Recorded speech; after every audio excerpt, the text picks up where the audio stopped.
El Banco Central de Venezuela acaba de dar una conferencia de prensa.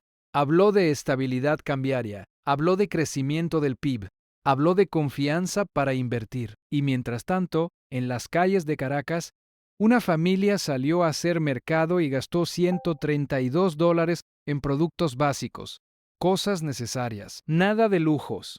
$132 para lo mínimo indispensable. En un país donde el salario mínimo vale 27 centavos, esa fractura entre el discurso oficial y la realidad del ciudadano de a pie lleva años abierta en Venezuela. Pero hoy, con una inflación acumulada de 72% en apenas 3 meses y una tasa interanual que ronda el 650%, esa fractura tiene nombre, y ese nombre lo conocen bien los venezolanos, porque ya lo vivieron antes, y fue devastador. Hoy vas a entender por qué los números del propio Banco Central contradicen todo lo que el Banco Central está prometiendo.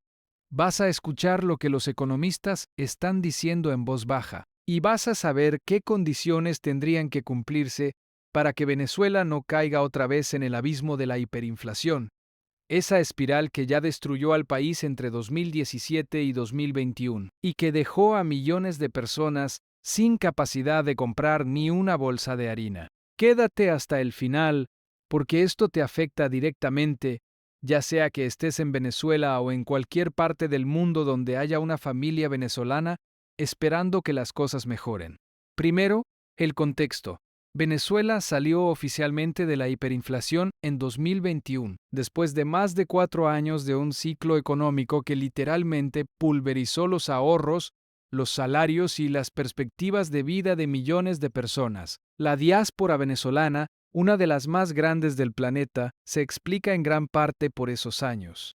La gente no se fue porque quiso, se fue porque quedarse era imposible.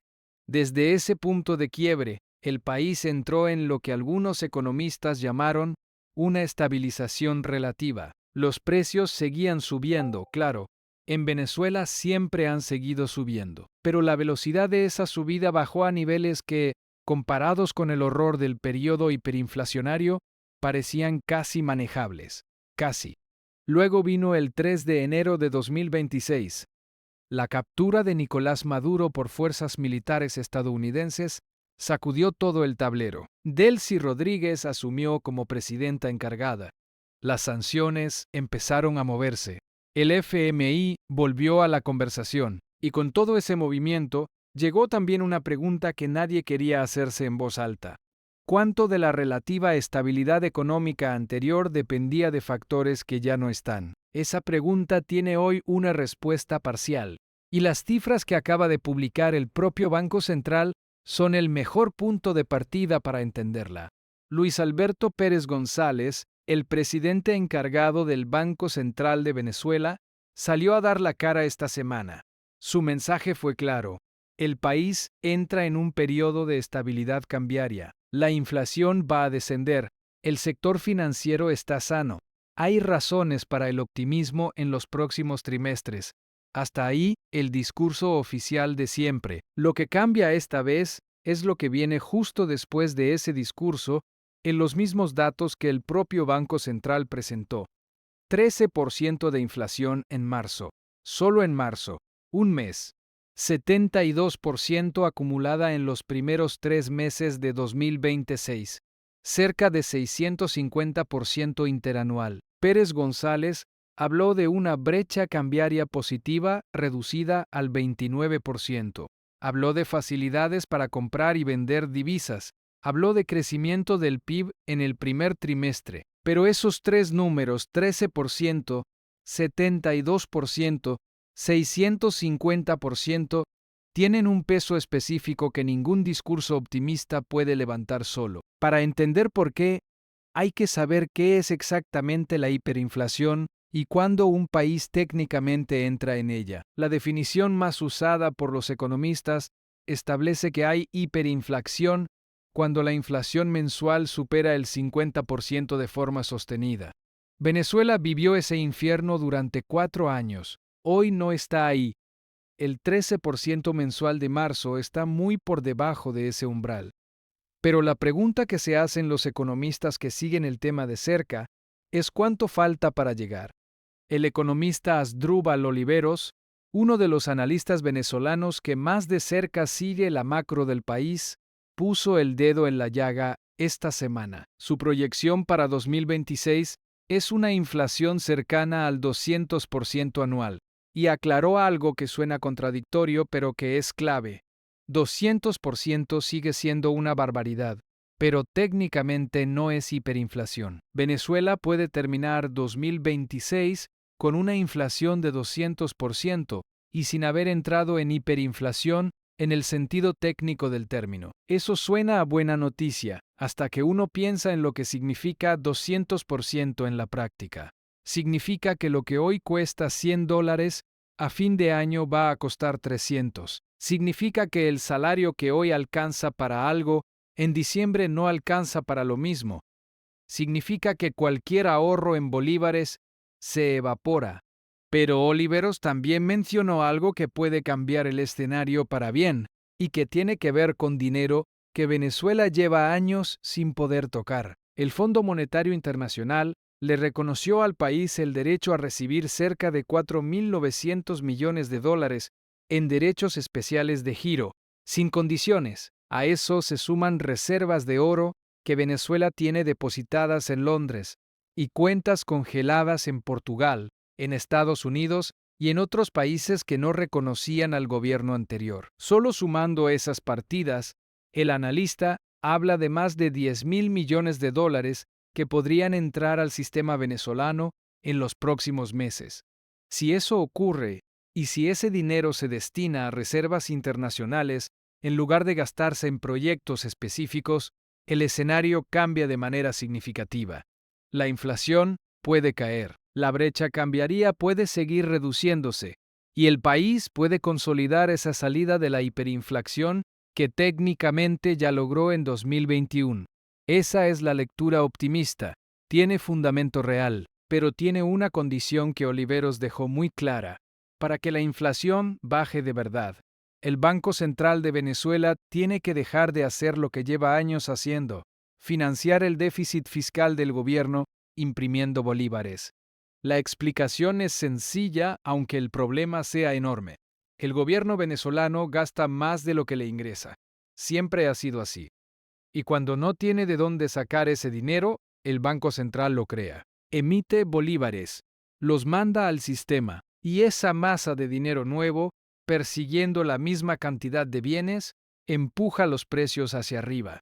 Ese mecanismo es, en última instancia, la causa de la inflación venezolana. La inflación no viene de afuera, viene de esa decisión repetida durante años de imprimir para pagar lo que no se puede pagar de otra manera. Oliveros fue directo, mientras no haya un cambio en el directorio del Banco Central, con personas que realmente entiendan el tema y que tengan la independencia para aplicar disciplina fiscal, no hay garantía de que la inflación no repunte. Y mencionó que el gobierno de Estados Unidos está presionando precisamente para que ocurra ese cambio. Esa presión tiene sentido dentro del contexto más amplio del momento que vive Venezuela, con Maduro capturado, con Delcy Rodríguez tratando de posicionar al gobierno chavista como un interlocutor válido ante Washington, y con la apertura petrolera sobre la mesa, Estados Unidos tiene palanca. Y una de las cosas que está exigiendo es que las instituciones económicas venezolanas operen con algo que no han tenido en décadas: independencia real. Si eso ocurre, si el Banco Central deja de ser la caja chica del gobierno, la inflación puede bajar. Oliveros proyecta que podría caer hacia el 200% este año bajo ese escenario, que no es poco, que sigue siendo altísimo para cualquier estándar internacional, pero que representaría un cambio de dirección importante. Si no ocurre, si el directorio del Banco Central sigue respondiendo a las mismas lógicas de siempre, el riesgo de un rebrote inflacionario agresivo es real. Los números de los primeros 3 meses del año lo dicen con suficiente claridad. Mientras esa batalla se da en los pasillos del Banco Central y en las conversaciones entre Caracas y Washington, el venezolano de a pie vive en otro mundo. Esta semana circuló en redes el video de una familia mostrando su factura del mercado, $132, 10,000 bolívares, productos básicos, nada que se saliera del presupuesto, según dijeron ellos mismos, y al mismo tiempo reconocieron que los precios sí cambiaron después de todo lo que pasó, que algo se movió, que la percepción en la calle es diferente a la de hace unos meses. Esa percepción tiene dos caras. Por un lado, hay sectores que reportan una leve mejora en disponibilidad de productos, cierta reducción en la escasez y una brecha cambiaria más estrecha que hace un año. Por otro lado, los precios no suben lentamente, avanzan a una velocidad que golpea la comida, los medicamentos, el transporte, los servicios, y el salario, si es que hay salario, no lo sigue. 27 centavos. Ese es el salario mínimo en Venezuela a finales de abril de 2026. 27 centavos de dólar al mes, en un mercado donde una compra básica para una familia cuesta $132. Delcy Rodríguez prometió esta semana que habrá una mejora para el 1 de mayo, el Día del Trabajador. Prometió que el aumento sería responsable. No dijo cuánto. No dijo si se aplicaría al salario mínimo, que lleva congelado desde hace meses, o a otro componente del ingreso. Solo dijo que habrá mejora y pidió a los trabajadores que no crearan una sobreexpectativa. Los sindicatos llevan semanas en la calle exigiendo respuestas concretas. Lo que reciben son promesas con fecha de expiración. Hay un actor nuevo en esta ecuación que no estaba antes, y que Oliveros mencionó como un factor que cambia el análisis: el gobierno de Estados Unidos. Con la captura de Maduro y la instalación de Delcy Rodríguez como presidenta encargada, Washington entró a la sala de decisiones de la economía venezolana de una manera que no tiene precedentes. La apertura del sector petrolero, las negociaciones sobre sanciones, la presión sobre el Banco Central, el reconocimiento del FMI, todo eso lleva la huella de una negociación que está ocurriendo entre Caracas y Washington en tiempo real. John Barrett, el encargado de negocios de Estados Unidos en Caracas, llamó esta semana a las petroleras venezolanas a aprovechar lo que describió como una oportunidad histórica tras el restablecimiento de relaciones y la apertura del sector energético. El CEO de Chevron, Mike Wirth, fue más directo. Venezuela tiene que hacer más reformas y recuperar a sus expatriados para reactivar la producción de manera sostenible. La Cámara Petrolera de Venezuela tiene sus propias proyecciones.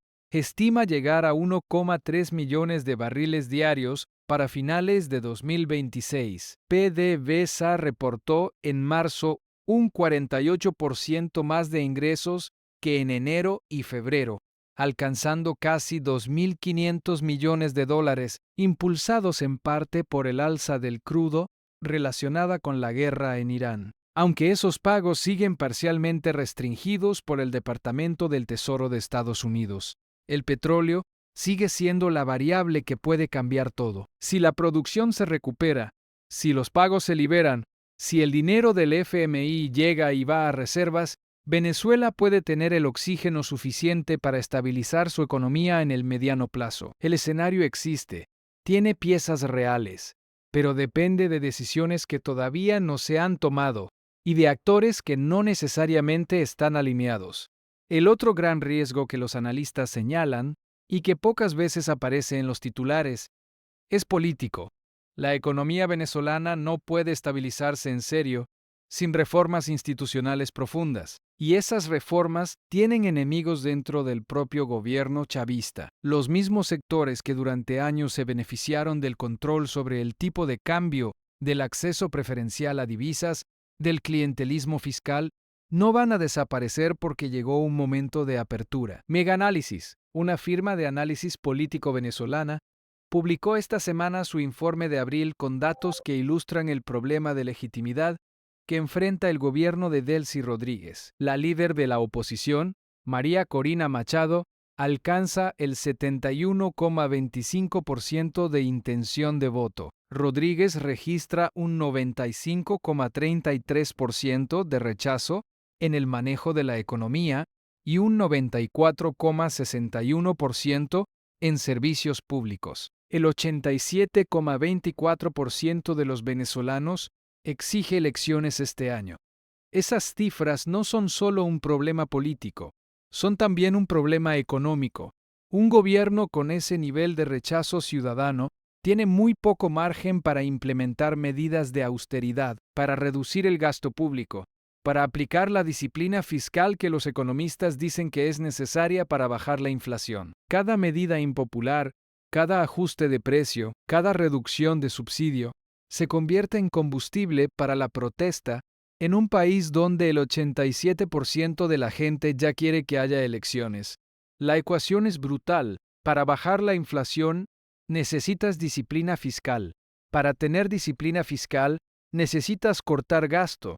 Para cortar gasto necesitas legitimidad política. Y Rodríguez, según los datos de abril, tiene la legitimidad más baja que puede tener un gobierno que todavía se mantiene en el poder. Hay una frase que el economista Oliveros dijo en sus declaraciones esta semana que merece atención especial. Dijo que si no hubiese ocurrido lo del 3 de enero, si Maduro siguiera en el poder, Venezuela ya habría entrado en un nuevo ciclo hiperinflacionario. Lo dijo así de claro. La captura de Maduro y el ingreso extraordinario de recursos que ese evento desbloqueó fueron, según su análisis, lo que evitó que el abismo se abriera antes. Eso tiene una implicación que vale la pena detenerse a pensar. Significa que la relativa estabilidad que se percibe hoy no viene de que la economía venezolana haya sanado, viene de un evento geopolítico extraordinario que cambió las condiciones externas de golpe, un evento que no se puede repetir, un evento que creó una ventana de oportunidad que puede cerrarse tan rápido como se abrió si las reformas internas no llegan a tiempo. Venezuela tiene hoy una oportunidad que no tenía hace 6 meses. Tiene dinero potencial sobre la mesa. Tiene un interlocutor en Washington que antes no quería sentarse. Tiene un banco central que podría, si cambian las personas que lo dirigen, empezar a operar con lógica técnica en lugar de lógica política. Y tiene una ciudadanía que lleva años esperando que algo cambie de verdad, que ya vivió la hiperinflación, que sabe exactamente lo que se siente cuando el bolívar que tienes en la mano vale la mitad al día siguiente, que pagó con migración, con hambre, con familias separadas, el costo de que durante años nadie tomara las decisiones correctas.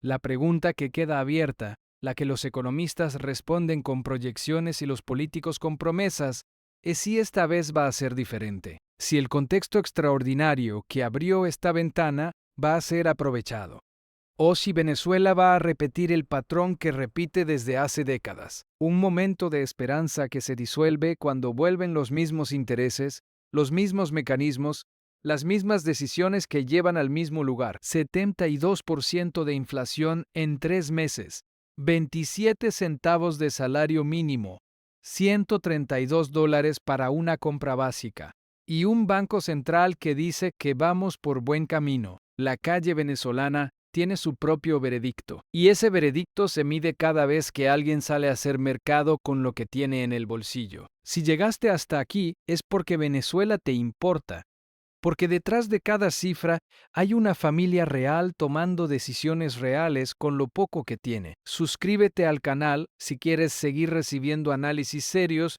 sobre lo que está pasando en Venezuela, sin discursos vacíos y sin propaganda de ningún lado. Deja en los comentarios tu respuesta a la pregunta del día. ¿Tienes la capacidad de aguantar un nuevo episodio de hiperinflación?